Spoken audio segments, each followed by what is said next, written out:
ஆதியாகமம் 12ஆம் அதிகாரம் 1-2 பாருங்க. அற்புதமான வசனங்கள், இது எல்லாருக்கும் தெரிந்த வசனம். இந்த கோணத்திலே நான் இந்த வசனத்தை உங்களுக்கு சொல்றேன். 2ஆம் வசனம் 12:2, நான் உன்னை பெரிய ஜாதியாக்கி உன்னை ஆசீர்வதித்து உன் பேரை என்ன பண்ணுவேன், பெருமைப்படுத்துவேன், நீ ஆசீர்வாதமாய் இருப்பாய். சொல்லுங்க, தேவனுடைய சித்தம் என்ன? உன்னை பெரிய ஜாதியாக்கி. அல்லேலூயா. அவருடைய நோக்கமே நம்முடைய வாழ்க்கையில் என்னவென்றால் நம்மை பெரியவன் ஆக்குவது. அதுதான் இந்த ஆண்டினுடைய வாக்குத்தத்தமும். பின்னாடி போட்டிருக்கு பாருங்க, அதே ஆதியாகமம் 12:2, I will make your name great, நான் உங்களை பெருமைப்படுத்துவேன். கர்த்தருடைய சித்தம் என்னவென்றால் உங்களை பெருமைப்படுத்துவது. He wants to make your name great. Hallelujah. அதற்கு தான் he became nothing on the cross. சிலுவையில் அவர் ஒண்ணுமில்லாத நிலைமைக்குள்ளாக தன்னைத்தானே ஒப்பு கொடுத்தது. எதற்கென்றால் உங்களை பெருமைப்படுத்தணும். அவரும் ஒண்ணுமில்லாம ஆயிட்டு நீங்களும் ஒண்ணுமில்லாம இருந்தா என்ன அர்த்தம் அது? ஆமென் சொல்லுங்க. அவரும் ஒண்ணு இல்லாம இருந்து நானும் ஒண்ணும் இல்லாம இருந்தா என்ன அர்த்தம்? அர்த்தமே கிடையாது. அப்ப அவர் ஒண்ணும் இல்லாம ஆயிட்டாரு, எனக்கு நிறைய ஆசீர்வாதத்தை கொடுத்திருக்கிறார். என்ன கொடுத்திருக்கிறார்? என் பெயரை பெருமைப்படுத்தி இருக்கிறார். சொல்லுங்க, ஆபிரகாமை தனி மனிதனாய் அழைத்து சொன்னார், உன் பேரை நான் பெருமைப்படுத்துவேன். I will make your name great. Hallelujah. Hallelujah. அப்படி சொல்லிதான் தேவன் வந்து ஆபிரகாமை வனாந்தரத்திற்கு கொண்டு போகிறார். அல்லேலூயா. உன்னை பெருமைப்படுத்துவேன் என்று சொன்னதான் இல்லாமையிலிருந்து அவனை ஒரு பெரிய தேசமாக மாற்றும்படி கொண்டு போகிறார். அடுத்தது ஃபர்ஸ்ட் சொல்லிட்டாரு, உன்னை பெரிய ஜாதியாக்குவேன். அடுத்த கேள்வி ஆபிரகாமுக்கு வந்துடுச்சு, எனக்கு தான் பிள்ளையே இல்லையே, இந்த வயசுல நீங்க என்ன பெரிய ஜாதியா, என்னை பெரிய ஆள் ஆக்குனா என்ன, ஆக்கலனா என்ன? எனக்கு தான் பிள்ளையே இல்லையே, நீங்க என்னை பெரிய ஆள் ஆக்குறீங்கிறது என்ன அர்த்தம்? ஐ நீட் a descendant, எனக்கு ஒரு சந்ததி தேவை. இப்படி கேட்கிறான் தேவனிடத்தில். யாரு? ஆபிரகாம். அதற்கு தேவன் அவனை பார்த்து சொல்றாரு 5ஆம் வசனத்துல, அவர் அவனை வெளியே அழைத்து, நீ வானத்தை அண்ணார்ந்து பார், நட்சத்திரங்களை எண்ண உன்னாலே கூடுமானால் அவைகளை எண்ணு என்று சொல்லி பின்பு அவனை நோக்கி, உன் சந்ததி இவ்வளவு வண்ணமா இருக்குமென்றாரு. அப்ப தேவ சித்தம் என்னவென்றால் முதலாவது நம் பெயரை பெருமைப்படுத்தி நம்மை பெரிய ஜாதியாக்குவது. அடுத்தது நமக்கு ஒரு சந்ததியை கொடுக்கிறார். அல்லேலூயா. அப்ப தேவன் இங்க ஆபிரகாமுக்கு என்ன பண்றாரு? ஒன்றும் இல்லாம வந்தான், அவனுக்கு வந்துட்டு வாய்ப்பே கிடையாது ஒரு சந்ததி உருவாவதற்கு. சொல்லுங்க, ஆபிரகாமுக்கு ஒரு சந்ததி உருவாவதற்கு வாய்ப்பே கிடையாது. ஏனென்றால் அவன் நிலைமை அப்படிப்பட்டது. பணம் இல்லாத நிலைமை இல்லை, சரின்னு செத்து போச்சு. சொல்லுங்க, பணம் இல்லாத பிரச்சனை இல்லை, நிறைய பேருக்கு சந்ததி இல்லை, அதற்கு பல காரணங்கள் இருக்கிறது. ஆபிரகாம் நிலைமை வந்துட்டு அவன் பிசிக்கலி அன்ஃபிட், சாராளுடைய நிலைமை வந்துட்டு பிசிக்கலி அன்ஃபிட். ஆனா கர்த்தர் சொல்றாரு, நான் உன்னை பெரிய ஜாதி ஆக்குவேன். ஆமென். வானத்து நட்சத்திரங்களை பார் என்று சொல்லுகிறார். சொல்லுங்க, வானத்து நட்சத்திரங்களை பார். இந்த வானத்து நட்சத்திரங்களை போல நான் உங்களுடைய சந்ததியை பெருக பண்ணுவேன். அல்லேலூயா. அப்ப தேவன் எந்த அளவுக்கு ஒரு மனிதனுடைய வாழ்க்கையிலே பெருக்கத்தை கொடுக்கிறார் என்று பாருங்க. ஆமென். நாம் எப்படி கொடுப்போம் பெருக்கத்தை ஒரு மனிதனுடைய வாழ்க்கையில? இது உனக்கு போதும், இது உனக்கு போதும்னு சொல்லுவோம், அது உனக்கு போதும்னு சொல்லுவோம். நம்ம லிமிட் பண்ற ஒரு மென்டாலிட்டி உடையவர்கள். ஆனால் தேவன் அன்லிமிட்டட் தான் எப்பவுமே. ஆமென். இந்த பூமியில் இருக்கிற மனிதர்கள் வந்து லிமிட் போற, அதனால வந்துட்டு எல்லாருக்குமே வந்து இந்த மைண்ட் அவங்களுக்கு வந்து என்னதான் உங்களுக்கு என்ன வேணும்னு அவங்களே லிமிட் பண்ணிக்குவாங்க. இப்போ நான் உங்களை கேட்குறேன், உங்களுக்கு என்ன வேணும்? இது போதும்னு நீங்கள் எடுத்த உடனே என்ன சொல்லுவீங்க? இது போதும் எனக்கு. உங்களுக்கு என்ன வேணும்னு சொன்னால் இது போதும் பிரதர் எனக்கு. குடிக்க கஞ்சியும் படுக்க அறையும் சொந்த வீடும் வியாதி இல்லாமல் வாழ்ந்துட்டு போயிட்டா போதும். எப்பவுமே உங்கள் மென்டாலிட்டி லிமிட்டடாக இருக்கும் பாருங்க. அதனால தான் லிமிட்டட் மீல்ஸ்லாம் வைக்கிறாங்க. ஆமென். லிமிட் தான். அந்த லிமிட்னஸ்க்குள்ள மனுஷன் வந்துட்டு அவனை கொண்டு வந்துட்டான். ஏன்னா அவனுக்கு தெரிஞ்சிருச்சு நம்மளால வந்து என்ன பண்ண முடியாது, பெருக முடியாது. ஆகவே நாம என்ன பண்ணிக்கலாம்? லிமிட் பண்ணிக்கலாம். அல்லேலூயா. ஆகவே அவனுடைய மைண்ட் என்னவென்றால் லிமிட்லெஸ் தேவனை சேவிக்கிறவன், அன்லிமிட்டெட் பிளெஸிங்கை கொடுக்கிற எல் ஷடாயை சேவிக்கிற அவன் தன்னைத்தானே தன் இருதயத்தை திடப்படுத்திக்கிறான். லிமிட் தான் நம்முடைய வாழ்க்கை, லிமிட்டுக்குள்ளதான் இருக்க போகுது. ஆமென். லிமிட்லெஸ் நம்ம காம்ப்ரஹெண்ட் பண்ண முடியாது, லிமிட்டாக தான் இருக்கணும்னு சொல்லி அவன் கேட்கறதே தேவன்கிட்ட லிமிட்டாக தான் இருக்கு. நீங்கள் கடவுள்கிட்ட என்ன கேட்குறீங்க? ஆண்டவரே, என் பிள்ளைக்கு ஸ்கூல் ஃபீஸ் கட்டணும், ஆண்டவரே என் வீட்டுக்கு இஎம்ஐ கட்டணும், ஆண்டவரே என் காருக்கு லோன் கட்டலன்னு எடுத்துன்னு போயிடுவாங்க, ஆண்டவரே எனக்கு வந்துட்டு காசு இல்லைன்னா எனக்கு வந்துட்டு மாத்திரை வாங்க முடியாது. மாத்திரைக்கு காசு வாங்குங்கன்ட்டு அப்போ கர்த்தர்கிட்ட கேட்பீங்க? யோசிச்சு பாருங்க நம்ம எந்த லெவலில் இருக்கிறோன்ட்டு. நாம் பேசுறது வானத்தையும் பூமியையும் சமுத்திரத்தையும் சிருஷ்டித்து ஆளுகிற சர்வ வல்லமையுள்ள தேவனிடத்தில். நாம் கேட்கிறது மருந்து, ஸ்கூல் ஃபீஸு, கார் இஎம்ஐ, வீட்டு இஎம்ஐ.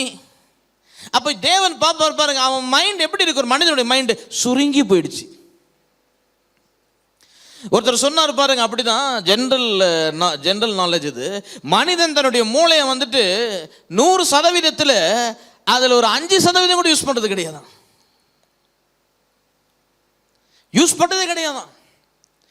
அதிகமாக இந்த உலகத்தில் ஞானத்தில் தேறினவர்களே ஒரு சில பர்சன்டேஜ் தான் யூஸ் பண்ணியிருக்காங்களா. அவ்வளவு நம்முடைய பிரெயினில் கெப்பாசிட்டி இருக்கு. ஆனால் நாம் அதை யூஸ் பண்ணுறதே இல்லை. அதில் பெரும்பாலும் யூஸ் பண்ணாமலே மாண்டு போகிறார்கள் என்று சொல்லுகிறார்கள். கருத்து ஜெனரல் சர்வேல சொல்லுவாங்க, உலக பிரகாரமான கருத்து. அப்போ மனிதனுடைய மைண்ட் அப்படின்னா ஷ்ரிங்க் ஆயிடுச்சு, அவன் பிரெயினே ஷ்ரிங்க் ஆயிடுது போல. அவனால திங்க் பண்ணவே முடியல. லிமிட்லெஸ் காட திங்க் பண்ணவே முடியல. இங்க கூப்பிட்டு சொல்றாரு கர்த்தர் ஆபிரகாமை பார்த்து, ஆபிரகாமே இங்க வான்றாரு. சொல்லுங்க, ஆபிரகாமே இங்க வா. ஆமென்.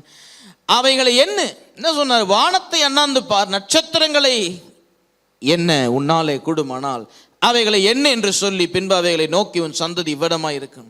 இப்போ உங்களுக்கு ஒரு வீடு தேவை வச்சுக்கோங்க. நீங்க எங்கிட்ட வந்து சொல்றீங்க, எனக்கு ஒரு வீடு வேணும், ஜெபம் பண்ணுங்க, எனக்கு ஒரு வீட்டுக்காக எதிர்பார்க்கிறேன். நான் உங்களை ஒரு 5 ஸ்டார் ஹோட்டலில் கூப்பிட்டு போயிட்டு, இதெல்லாம் பாருங்க சிட்டியில் எத்தனை 5 ஸ்டார் ஹோட்டல் இருக்கு, இதை போல ஒன்று நான் உங்களுக்கு கொடுப்பேன்னு சொன்னால் நீங்கள் என்ன பண்ணுவீங்க? என்ன ஆச்சு இவருக்குன்ட்டு. நான் கேட்குறது ஒரு வீடு. இவர் என்ன சொல்றாரு? சிட்டியில் இருக்கிற எல்லாம் 5 ஸ்டார் 5 நட்சத்திர ஹோட்டலை பார்த்துட்டு இதை போல நான் ஒன்று கொடுக்குறேன்னா உங்களால் கற்பனை பண்ண முடியுமா? அந்த மாதிரி தான் ஆபிரகாமுக்கு தேவன் சொன்னது. சரீரம் செத்துருச்சு, சாரால் கர்ப்பம் செத்துருச்சு, அவனை கூப்பிட்டு உன் சந்ததி வானத்து நட்சத்திரங்களை போல இருக்க முடிஞ்சா இன்னைக்கு வந்துட்டாரு. ஆமென். கற்பனை பண்ண முடியல, கிரகிக்க முடியல, யோசிக்க முடியல, சிந்திக்க முடியல, அவனால பிலீவே பண்ண முடியல. ஆனால கர்த்தரனை கூப்பிட்டு முடிஞ்சா இன்னைக்குன்றாரு. என் லெவல் நீ என்ன, நான் உன்னை அழைத்ததினாலே என்னுடைய ஆசீர்வாதத்தை என் ஸ்தானத்திலே என் அளவுக்கு தான் நான் கொடுக்க முடியும், உன் அளவுக்கு இல்லை, என் அளவுக்கு. சொல்லுங்க, என் அளவுக்கு. அப்போ ஆண்டவர் போய் சொல்லிட்டாரு, ஆபிரகாமை வனாந்தரத்தில் இருந்த அவனை வெளியே டென்ட்டுக்கு வெளியே கூப்பிட்டு சொல்லிட்டாரு, உன் சந்ததி இப்படியாக இருக்க போகிறது. ஆபிரகாம் பாருங்க, விசேஷித்த ஒரு மனுஷன். 6ஆம் வசனம், அவன் கர்த்தரை விசுவாசித்தான். இன்றைக்கு அப்படிப்பட்ட விசுவாசிகளை தான் தேவன் தேடிக்கொண்டிருக்கிறார். அன்புக்குரியவர்களே, கர்த்தருடைய வார்த்தையை விசுவாசிக்கிற நபர்களை தேவன் தேடிக்கொண்டிருக்கிறார். ஐஸ்வர்யத்தை சுதந்தரிக்க வேண்டுமானால், சிறுவையிலே அவர் சம்பாதித்து கொடுத்த சகலத்தையும் நீங்கள் சுதந்தரித்துக் கொள்ள வேண்டுமானால், அவருடைய வார்த்தையை விசுவாசிக்கிறவர்களை அவர் தேடிக்கொண்டிருக்கிறார்.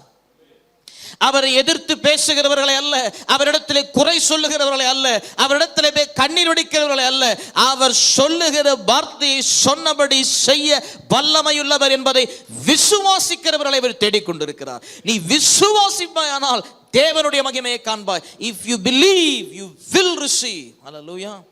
At any cost, at any condition, if you believe, there will be a way for you. எப்பேற்பட்ட நிலைமையிலும் உங்களுடைய வாழ்க்கையில் நீங்கள் நடந்து போகலாம். நீங்கள் விசுவாசிச்சா ஒரு வழி திறக்கும்.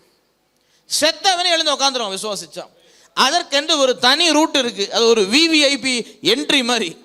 ஆமென். பல எல்லாம் ஒரு விதமாக தேவன் அமைத்து வைத்திருக்கிறார். விசுவாசத்துக்கு மாத்திரம் ஒரு ஹைவே வச்சிருக்கிறாரு, நேரடியாக அது போய் ஆசீர்வாதத்தை சுதந்தரிக்கும். ஆமென்.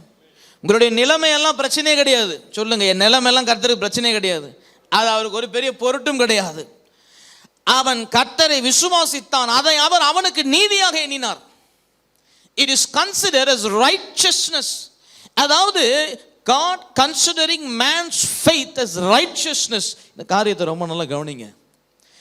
தேவன் மனிதனுடைய நீதியை மனிதனுடைய அவர் சொன்ன வார்த்தையை மனிதன் விசுவாசிக்கிறான்ல, அது நீதியா என்றாரு. பரவாயில்ல தம்பி விசுவாசிக்கிறாரு, பரவாயில்ல பிரதர் விசுவாசிக்கிறார், அப்படி இல்லை, நீதியா எண்ணுகிறார். He considers it so serious. Righteousness என்றால் என்ன? அதுதான் அவருடைய சிங்காசனமே. அவருடைய சிங்காசனம் நீதியிலே நிலைத்திருக்கிறது. அதுதான் அவருடைய ரூல். ஏசாயா தீர்க்கதரிசன புஸ்தகம் 60ஆம் அதிகாரம் வாசிச்சு பாருங்க. Righteousness will be your rule என்று சொல்றாரு. அண்ட் யுவர் டாஸ்க் மாஸ்டர், நீதி. அப்ப ரைச்சஸ்னஸ் தான் தேவனுடையது. அப்போ நீ விசுவாசித்தால் அவருடைய வார்த்தையை, அது அவர் ரைச்சஸ்னஸ் தான், நீதியாகவே எண்ணுகிறார். அவ்வளவு சீரியஸா அதை கர்த்தர் எடுத்துக்கிறாரு. நான் கர்த்தருடைய வார்த்தை விசுவாசிச்சேன், ஜெபம் பண்ணேன், விசுவாசிச்சேன், அப்படி லைட்டா பேசாதீங்க. இது ரொம்ப வெயிட்டான விஷயம். ஹல்லேலூயா. இது லைட்டா பேசிட்டு போற விஷயம் கிடையாது. ஆமென். திருப்பி சொல்கிறேன், உண்மையாக சொல்கிறேன், இது எனக்கும் தான் நான் சொல்லிக்கிறேன். இது லைட்டாக பேச வேண்டிய, கர்த்தருடைய வார்த்தையை நீங்கள் விசுவாசிக்க கூடுமானால் அது லைட்டான மேட்டரில் வெயிட்டான மேட்டர். ஹல்லேலூயா. அது ரொம்ப லேசானிடாதீங்க. பரலோக ராஜ்யத்திலே மிகவும் மிகவும் மிகவும் கனப்படுத்தப்படுகிற ஒரு பாத்திரமாக நீங்கள் பார்க்கப்படுவீங்க. ஏன்னா அவர் வார்த்தையை நீங்கள் நம்பிட்டீங்கன்னா அது அப்படி அவர் நீதியாக பார்க்கிறார். அவ்வளோ பவர் இருக்கு ஒரு வார்த்தையில். ஆமென்.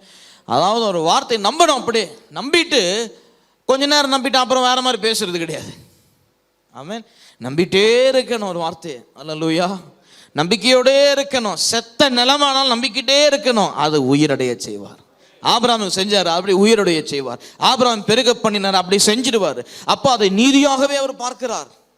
அல்லேலூயா. நீதியாய் நடந்துக்கிறது வாழ்க்கையிலே ஒன்று. அவருடைய வார்த்தை விசுவாசிக்கிறதே ஒரு நீதி. சொல்லுங்க, அவருடைய வார்த்தை விசுவாசிக்கிறதே ஒரு நீதி.